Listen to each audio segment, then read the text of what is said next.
Hi friends, ఇక్కడ కోయేట్లో చూసినారు కదా, స్టోర్లో వచ్చినవి చికెన్ కానీ చికెన్ అవన్నీ వచ్చినాయి ఫ్రెండ్స్. అయితేనా స్టోర్ నుంచి మా బాబాయ్ ఇప్పుడే తెచ్చాడు, మా సారో తెచ్చాడు ఇప్పుడే.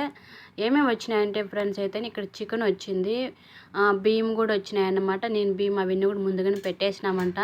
ఇంక చికెన్లు అయితే ఇవి లాస్ట్లో పెడుతున్నాము. బియ్యము, ఇంకా బ్యాళ్ళు, చక్కెర, ఇంకా పాల డబ్బాలు, ఇంకా పాల బాక్సులు కూడా ఉంటాయి ఫ్రెండ్స్, అవి కూడా ఇస్తారనమాట. ఇంకొకటి ఫ్రెండ్స్ అయితేనా ఇక్కడ కువైట్ వాళ్ళకే కాదు, రేషన్ బియ్యం ఇచ్చేది, రేషన్ బియ్యం ఇచ్చేది మాకు కూడా ఇస్తారనమాట. మాకు కూడా ఇక్కడికి వచ్చినాక ఒక బతాక్ అనేది చేపిస్తారనమాట. మాకు కూడా ఒక బతాక్ ఉంటుంది.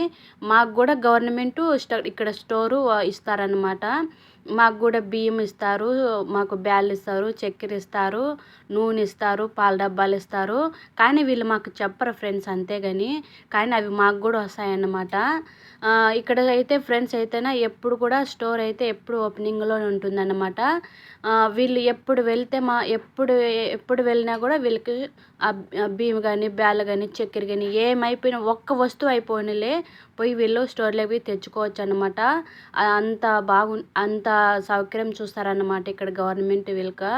ఇంకొకటి ఫ్రెండ్స్ అయితేనా ఇక్కడ గవర్నమెంటే ప్రజలు చెప్పినట్లుగా వింటుందన్నమాట. ఇక్కడ గవర్నమెంట్ అయితేనా చాలా పద్ధతిగా అయితే ఇక్కడ ఉంటుంది ఫ్రెండ్స్. అయితేనా చూసినారు కదా ఫ్రెండ్స్, అక్కడైతే బాస్మతి రైస్ ఇస్తారు ఫ్రెండ్స్. అయితేనే వీళ్ళకి అన్నీ కూడా బాగా బాస్మతి రైసు, చక్కెర, పాల డబ్బాలు అన్నీ కూడా ఇస్తారన్నమాట. నేనైతే పెడుతుంటే చేతులు అయితే చల్లగా కూల్ అయిపోతున్నాయి ఫ్రెండ్స్. అయితేనా మేము బాక్సులను తీసి అసలు పెట్టలేమన్నమాట ఫ్రిడ్జ్లో.